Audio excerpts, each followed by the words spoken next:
आज या ठिकाणी उपस्थित असलेले काँग्रेस पक्षाचे सर्व तालुका अध्यक्ष, ब्लॉक अध्यक्ष म्हणतात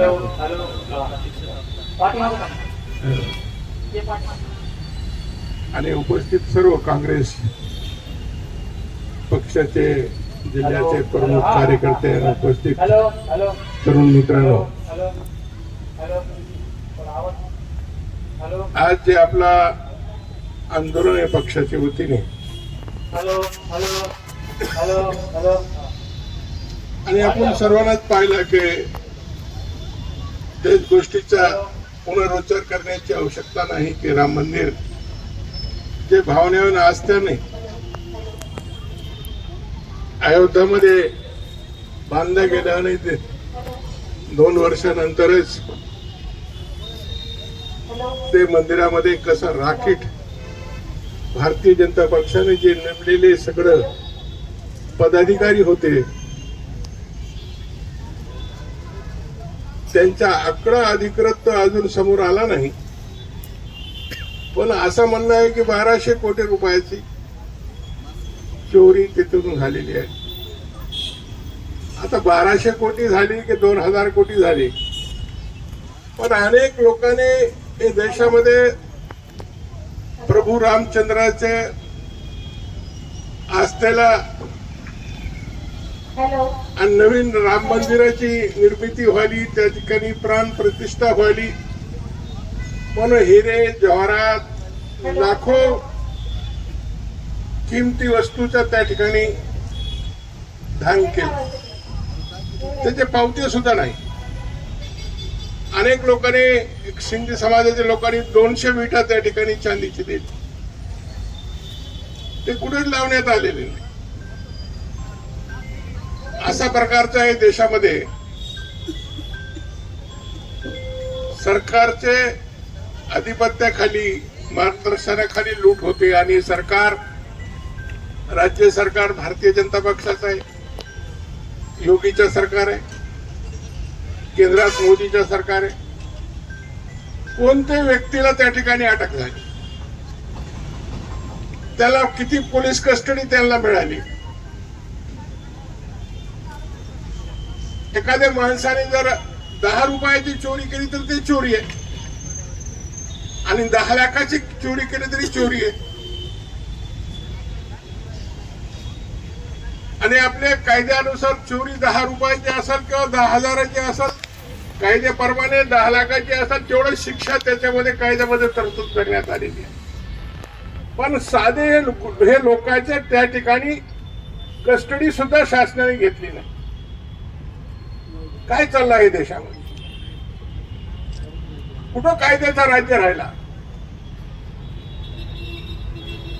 आणि काय काय त्यांचे प्रवक्ते असं म्हणू लागले, मंदिर आमचं आहे, चोरी आम्ही केली. म्हणजे काय, चोर तो चोर सिरजोर म्हणतात ना.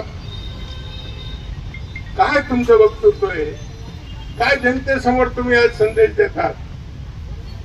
आणि मी तुम्हाला सांगतो मित्रांनो, त्या ठिकाणी येणाऱ्या भाविकांची संख्या 25% आली.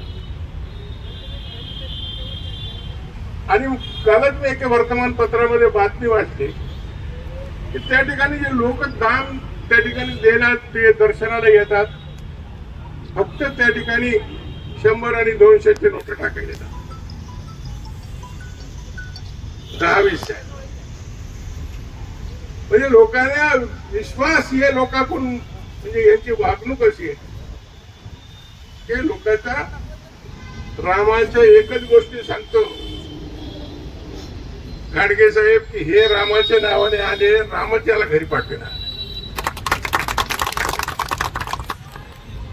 आणि दुसरा एक निवेदन आहे आपल्याला राष्ट्रपती द्रौपदी मुर्मूंच्या नावाने जिल्हाधिकाऱ्याच्या मार्फत त्याला द्यायचंय. नाझिया इलाही एक दिल्लीचे भाजपची कार्यकर्ता आणि त्यांनी मोहम्मद पैगंबरच्या विरोधामध्ये अपमानास्पद वक्तव्य केलं. समान देशामध्ये त्याचा निषेध नोंदवले जाते, त्याची तक्रारी केली गेली, पण त्याच्या विरोधात गुन्हा नोंद करण्यात आलेला नाही. कुणाचा पाठबळ आहे अशा लोकांच्या पाठीवर? या देशामध्ये सातत्याने हिंदू मुसलमानाच्या ध्रुवीकरणचं राजकारण भारतीय जनता पक्ष आणि त्यांच्या मित्र पक्षाच्या माध्यमातून केलं जातं. समाजामध्ये दरी निर्माण करायची आणि सोशल मीडियाच्या माध्यमातून काही वक्तृत्व महापुरुषाच्या बद्दल बोलायचं. छत्रपती शिवाजी महाराज असतील किंवा बाबासाहेब आंबेडकर असतील किंवा महात्मा फुले असतील, यांच्या विरोधात म्हणजे सुद्धा सोशल मीडियाच्या माध्यमातून अपमानास्पद पोस्ट त्या ठिकाणी टाकले जातात.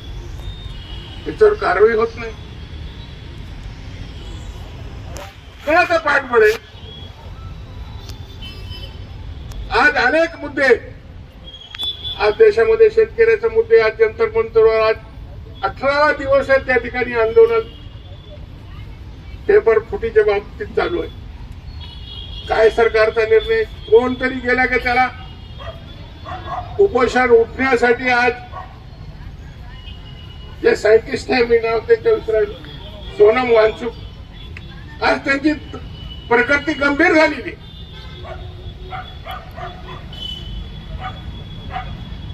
कुणी त्यांचा उपोषण किमान राजीनामा ही धर्मेंद्र प्रधान शिक्षण मंत्री देत नसेल तर त्या ठिकाणी एक वरिष्ठ अधिकारी किंवा वरिष्ठ नेता सरकारमधलं जर आश्वासन द्यायला तयार नाही, एवढं माजलेली सरकार.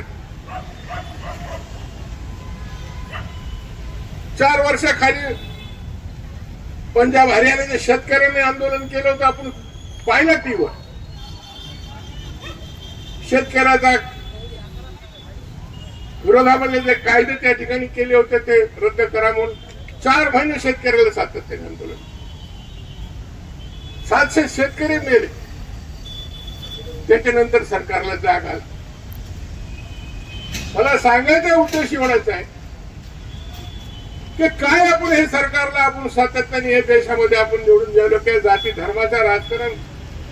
बाबासाहेब आंबेडकरचा एक पोस्ट पाहिली, राजकारणामध्ये जात आणि धर्म जर आली आणि त्याच्यावर सत्ता मिळाली तर जनता आपली अधिकार विसरून जाते. तेच परिस्थिती आज देशात निर्माण झाली. आपला देश कुठे चालला? आज फोडाफोडीचं राजकारण चालू आहे. काल परवा फारुख अब्दुल्ला आणि उमर अब्दुल्ला म्हणाले की आमच्या आमदारांना 30-30 कोटी रुपये देऊन भाजप फोडायचा प्रयत्न करतात. जे जे राज्यामध्ये प्रांतिक पक्ष आहे ते सगळे फोडले गेले. राष्ट्रवादीचे 2 तुकडे केले, शिवसेनेचे 2 तुकडे केले आणि पुन्हा दुसऱ्या टप्प्यामध्ये दुसरे 5 वर्षानंतर पुन्हा अजून त्यातले खासदार आमदार फोडले. म्हणजे देशामध्ये तुमची आमची लोकशाहीमध्ये किंमत राहिली का?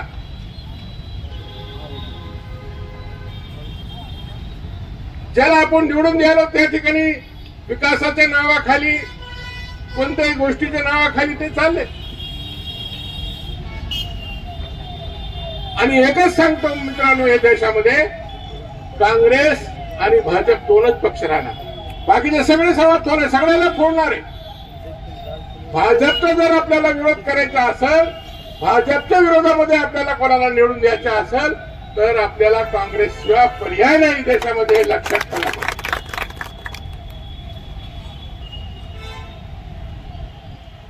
विद्यार्थी असताना बोललो मी की आज उपोषण चालू आहे, पेपर फुटी, नेटचा पेपर फुटला.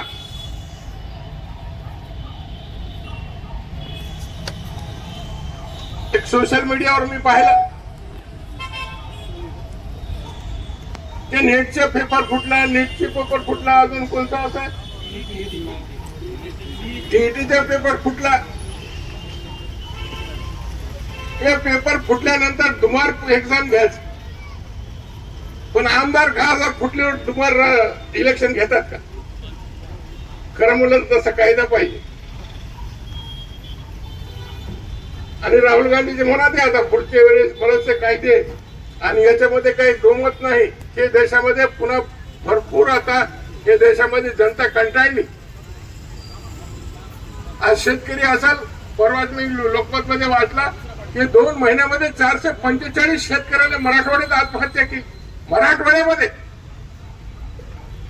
काय झालंय? सरकारी शाळा बंद पडू लागले. अनेक असे मुद्दे की जे आमचे तुमचे जिव्हाळ्याचे मुद्दे. नोकर भरती नाही. आज भ्रष्टाचार विकोपाला गेला. कोणत्याही कार्यालयामध्ये जा. आता हे आमचे गाडगे गडबड करू लागले की जिल्हा परिषदला मला जीबी आहे तिकडे जायचं. आज तुमच्या जिल्हा परिषद जाऊ का नका जाऊ, पैसे दिल्याशिवाय कामच होत नाही. झाली की नाही अशी अवस्था? कलेक्टर ऑफिस असेल, जिल्हा परिषद असेल, पंचायत समिती असेल, तहसील असेल, कोणाचा कंट्रोल आहे? सर्वसामान्य माणसाचे त्या ठिकाणी काम होत. अशी अवस्था हे राज्यामध्ये हे देशामध्ये निर्माण. मी नादिया इलाही खानचं बोललो. मित्रांनो, या देशामध्ये भाजप प्रेरित राज्यामध्ये एका वर्षात 2024 ते 2025 25 तरुण मुस्लिम तरुणांची हत्या करण्यात आली. जय श्रीराम बोला म्हणून त्याच्या नावाखाली कुठं बजरंग दलचे लोक गो तस्कर करायला म्हणून त्याच्या नावाखाली. म्हणजे याला कायदा घेण्याचा अधिकार यांच्या हातामध्ये आहे.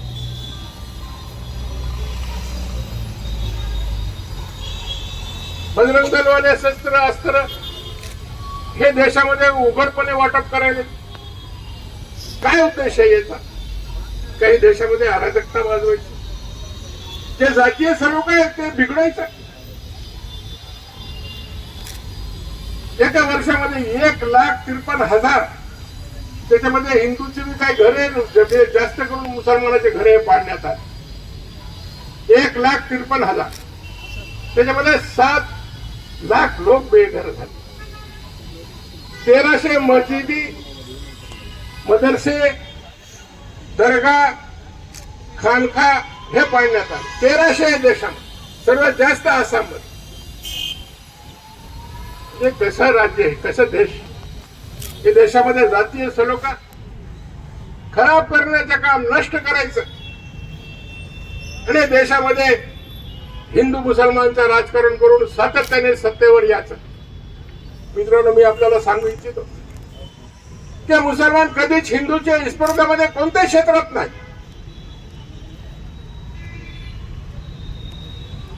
मराठवाड्यामध्ये मला कळत आहे तेव्हापासून मराठवाड्यामध्ये एक मुसलमान आमदारच्या वर कधीच निवडून आला नाही.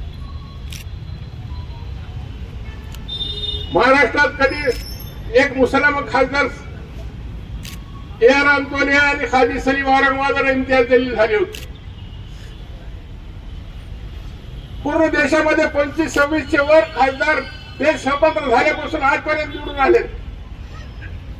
काश्मीर पासून कन्याकुमारी पर्यंत विविध पक्षाच्या माध्यमातून सगळं या देशामध्ये सगळं हिंदूचं राज्य. सर्व ठिकाणी महत्वाच्या पदावर मला कळत आहे तसा SP कलेक्टर तर कोणी मुसलमान मला दिसला नाही परभणी. प्रत्येक ऑफिस मध्ये जा तुम्ही बघा किती तिथे हिंदू आणि किती मुसलमान. तरी हिंदू खतरे में,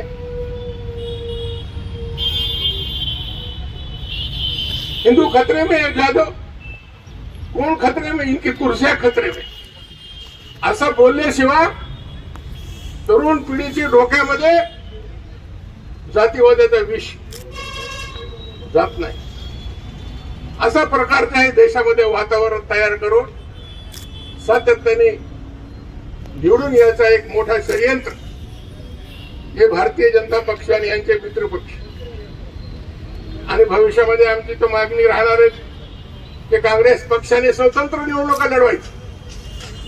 मग लोकसभा असेल, विधानसभा असेल, कारण की काँग्रेस पक्षाची एक ताकद आहे. आणि जे लहान सहान पक्ष आहे आम्ही सुद्धा त्याने विनंती करत तुम्ही काँग्रेसमध्ये या सगळ्या, तरच तुम्हाला कोणी फोडू शकतात नाही, तुम्हाला कमकुवत करणार नाही. इथे लहान प्रांतिक पक्षाचे सगळे हवा हे भारतीय जनता पक्ष आणि त्याचे मित्र पक्ष काढून घ्यायचे. तर मित्रांनो, असे अनेक मुद्दे बोलण्यासारखे आहेत, पण ह्या ठिकाणी जास्त वेळ मी आपल्याला